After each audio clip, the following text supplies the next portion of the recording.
Assalamualaikum warahmatullahi wabarakatuh. Tadi pun jumpa lagi dengan saya di sisi Saidi Patah di Sultan Diamond Channel.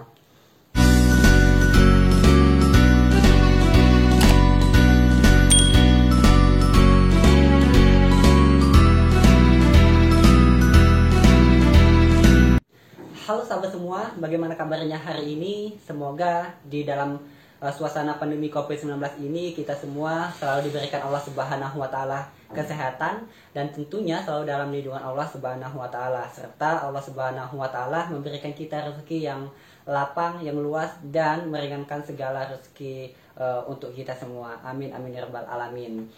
Nah, sahabat semua, pada kesempatan kali ini, di video kali ini saya akan berbagi sebuah pengetahuan, sebuah dibilang ilmu sih iya, tetapi di sini saya bukan mau menggurui sahabat-sahabat semua, saya bukan bermaksud untuk mengajarkan kalian semua, karena saya yakin sahabat semua yang menonton video ini, yang menonton klip ini, yang menonton konten ini merupakan orang-orang yang hebat, yang saya yakin pasti ada yang lebih hebat lagi dari saya, ada yang lebih tahu dari saya gitu.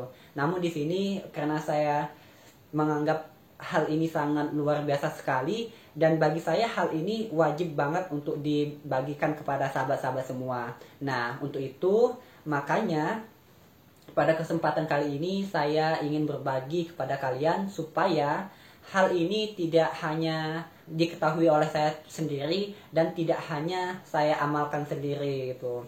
Apalagi mengingat dunia kita yang sedang marak-maraknya wabah COVID-19, virus corona sedang menyerang kita. Kita berdoa saja semoga Allah Subhanahu wa taala segera mengangkat wabah ini dan segera menyudahi pikuk wabah COVID-19 ini baik di Indonesia maupun di dunia. Dan juga kita berharap semoga dunia kita, Indonesia tentunya bisa kembali pulih dari sakitnya dan juga dari rosotnya perekonomian orang-orang Indonesia.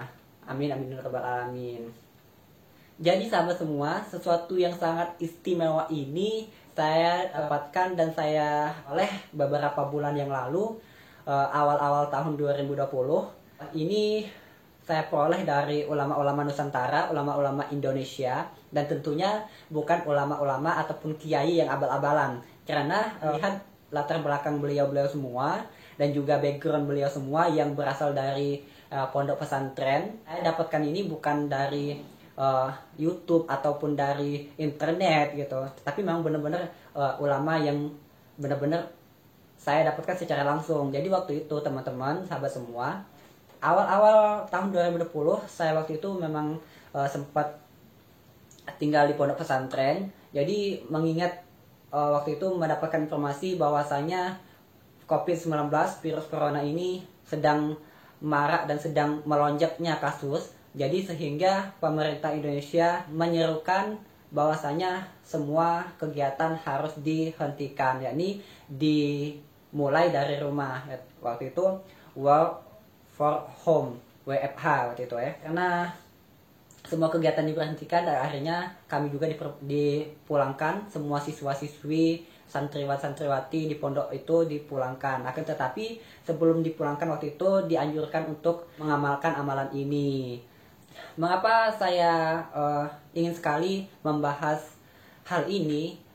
Bukan berarti saya adalah orang yang pintar ataupun orang yang sudah ahli di sini, melainkan karena menurut saya ini sangat istimewa dan wajib sekali untuk saya bagikan kepada sahabat dan juga teman-teman semua supaya kita sama-sama ya terlindungi dan juga kita sama-sama terjaga gitu. Nah, jadi sahabat semua, sesuatu yang istimewa ini adalah sholawat, yakni sholawatnya adalah sholawat tibil qulub. Sholawat tibil qulub ini dipercayai oleh para kiai-kiai dan juga ulama-ulama Indonesia, ulama-ulama Nusantara dan juga ulama dunia sebagai salah satu penawar, penangkal berbagai macam penyakit. Ya, penyakit-penyakit yang sangat bisa dibilang sangat berat gitu, seperti virus corona. Jadi pada saat itu kiai-kiai Nusantara, kiai-kiai dan juga ulama-ulama Indonesia bahkan dunia menyerukan supaya para jamaah-jamaahnya melantunkan dan juga mengamalkan salawat ini, karena salawat ini diyakini sebagai penawar, sebagai mediasi untuk terlindungi dari berbagai virus dan juga berbagai penyakit. Jadi waktu itu apa sih ada yang mempertanyakan kepada saya, kenapa sih harus mempercayai hal-hal yang semacam itu? Bukankah kita itu harus percaya kepada Allah Subhanahu wa taala sebagai Tuhan kita? Ya memang benar, kita itu harus percaya dan juga meminta, bahkan yakin banget kepada Allah Subhanahu wa taala sebagai Tuhan kita. Saya pun meyakini hal itu. Sholawat ini bukan berarti kita harus mengimaninya, melainkan ini adalah sebagai media kita supaya terhubung kepada Allah Subhanahu wa taala. Contohnya seperti ini, teman-teman dan juga sahabat semua. Ketika kita sakit, terus kita datang ke rumah sakit ataupun pusat kesehatan untuk meminta obat, pasti kita dikasih obat kan? Nah, kita ke rumah sakit itu bukan berarti kita yakin sama rumah sakit, sama dokter yang ngobatin kita, bahwasanya dia akan menyembuhkan kita. Bukan, melainkan itu adalah medianya. Yang menyembuhkan kita itu adalah Allah Subhanahu wa taala. Nah, obat-obatan dan juga rumah sakit, apotik dan juga para tenaga medis ataupun dokter lainnya itu merupakan media untuk kita terhubung gitu, supaya itu merupakan sebuah jalan, istilahnya seperti itu. Nah, sama halnya dengan sholawat ini, teman-teman dan sahabat semua. Jadi kita tetap meminta dan juga memohon kepada Allah Subhanahu wa taala supaya kita terhindar dari berbagai penyakit dan juga berbagai wabah yang tidak kita inginkan, seperti itu. Jadi jangan sedikit-dikit mempertanyakan dalilnya mana, ini dalilnya mana, ini sudah benar apa enggak gitu. Nah, kalau masalah itu silahkan kalian tanyakan langsung kepada kiai-kiai, yang pada ulama-ulama yang memang latar belakangnya basicnya itu pesantren gitu. Silahkan tanyakan sendiri mana dalilnya, mana apa. Yang jelas ini selawat adalah sebuah doa yang kurang lebih artinya adalah meminta kepada Allah supaya kita terhindarkan dari berbagai penyakit. Jadi sahabat dan juga teman-temanku semua, salawat ini merupakan media untuk kita terhubung kepada Allah, tetapi kita tetap berdoa dan juga meminta kepada Allah Subhanahu wa taala. Nah, salawat ini saya amalkan setiap ba'da sholat, dibaca paling sedikitnya 3 kali. Ya, kalian juga bisa mengamalkan salawat ini lebih dari itu, ya malah lebih bagus. Nah, buat sahabat ataupun teman-teman semua yang sedang menyaksikan video ini yang belum tahu sholawat Tibil Qulub itu seperti apa, kalian bisa cari di Google ataupun mesin penelusur yang lainnya sholawat Tibil Qulub itu seperti apa, karena sudah banyak tersebar di internet. Ataupun kalian nanti bisa klik link yang ada di description box yang nanti akan saya taruh di blog saya, sholawat Tibil Qulub dan juga fadilah serta faidah dan juga manfaatnya itu seperti apa. Ini saya kutip dari NU Online, nanti kalian bisa baca sendiri supaya kalian lebih jelas dan lebih paham. Jadi sahabat semua silahkan amalkan selawat ini. Ya, saya tidak memaksa kalian mau percaya atau tidak, mau mengamalkan atau tidak. Saya di sini hanya ingin berbagi karena menurut saya selawat Tibil Qulub ini sangat bermanfaat sekali bagi saya. Saya sudah mengamalkannya sejak saya dikasih tahu sama Abah. Jadi saya waktu itu dikasih tahu sama Abah, salah satu pimpinan pesantren di Kabupaten Waikanan, yakni Pondok Pesantren As-Siddiqiyah 11 Gunung Labuhan, Kabupaten Waikanan, Lampung. Tidak hanya beliau saja, akan tetapi banyak juga ulama-ulama dan juga para kiai-kiai di Indonesia yang menyerukan untuk baca dan juga mengamalkan sholawat ini, sholawat Tibil Qulub sesudah ba'da sholat.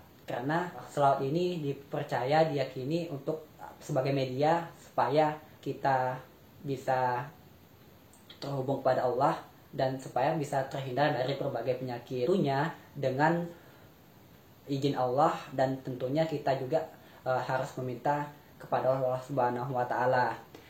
Karena gini, kalau kita hanya mengamalkan salawat ini tetapi kita tidak pernah berdoa dan juga tidak pernah mendekatkan diri kepada Allah, ya mustahil gitu kan. Contohnya seperti ini, ketika kita sedang sakit, kita berdoa sama Allah, ya Allah sembuhkanlah saya dari penyakit ini, angkatlah penyakit saya ini. Tetapi kita nggak mau berobat, nggak mau minum obat, karena kita meyakini Allah itu akan menyembuhkan saya dari penyakit ini. buat apa saya minum obat ini, buat apa saya berobat ke sini dan ke situ gitu. Nanti juga Allah akan memberikan saya kesembuhan kok. Nah, itu yang salah gitu. Karena Allah menciptakan suatu penyakit itu pasti ada penawarnya. Nggak mungkin dong kita minta sama Allah langsung dikasih gitu kan. Pasti melalui perantara-perantaranya. Yakni salah satunya adalah melalui selawat ini. Jadi selawat ini, sahabat dan juga teman-teman semua, tidak beliau-beliau semua, para ulama dan juga para kiai yang memberikan salawat ini, beliau-beliau semua tidak mengarang sendiri. Beliau semua itu pasti mendapatkan dari guru-guru dan juga para pendahulu beliau semua gitu kan. Ya silahkan, monggo kalau kalian mau mengamalkan ya monggo. Kalau kalian tidak mau ya juga tidak apa-apa, karena kita tidak memaksakan gitu. Baik, kurang lebih seperti itu ya sahabat dan juga teman-teman semua mengenai amalan dan juga fadilah sholawat bil qulub. Semoga kita semua selalu dilindungi Allah Subhanahu wa taala dan selalu diberikan kesehatan. Oh ya, dan tentunya ini teman-teman yang terakhir saya agak lupa tadi. Dan tentunya yang paling penting adalah kita harus mematuhi dan mengindahkan anjuran serta himbauan pemerintah. Karena seperti ini, para pemerintah itu kan sudah menghimbau kepada kita untuk tetap menjaga jarak dan juga mengurangi kerumunan massa. Jadi kita tetap menjaga kesehatan, menggunakan masker ketika kita keluar rumah, menjaga jarak, dan juga menghindari terlebih dahulu kontak secara langsung, baik itu salaman ataupun yang lainnya gitu. Karena hal ini dapat menularkan, kemungkinan dapat membawa sebuah penyakit ataupun virus-virus yang kita ketahui. Karena virus ini ataupun penyakit-penyakit itu kan tidak terlihat oleh mata kita, oleh kacamata kita dan lainnya gitu. Terima kasih buat semua yang sudah menyaksikan konten ini dari awal, dan juga terima kasih banyak yang sudah memberikan dan meluangkan waktunya. Semoga konten ini sangat bermanfaat bagi kalian dan bisa kalian amalkan. Kembali saya ingatkan kepada sahabat dan juga teman-teman semua, buat yang belum subscribe silahkan ditekan tombol subscribe warna merah dan juga aktifkan lonceng notifikasinya, supaya kalian tidak tertinggal dengan konten-konten saya yang lainnya, dan supaya kalian bisa selalu terhubung dengan saya. Dan silahkan di like, di komen konten ini, dan jika memang bagi kalian ini bermanfaat dan juga baik, silahkan di share ke media sosial kalian, baik di WhatsApp, Facebook ataupun media sosial yang lainnya, supaya teman-teman, saudara dan juga keluarga kalian semua bisa mengetahui dan tahu akan hal ini. Karena kita membagikan hal yang baik, yang positif, insya Allah akan mendapatkan amal dan juga mendapatkan kebaikan yang lebih juga. Amin ya rabbal alamin. Terima kasih juga buat sahabat dan juga teman-teman semua yang sudah menyaksikan konten ini dari awal sampai akhir. Semoga ini bermanfaat dan juga semoga kita selalu dalam lindungan Allah Subhanahu wa taala. Saya pamit, mohon maaf undur diri. Wassalamualaikum warahmatullahi wabarakatuh.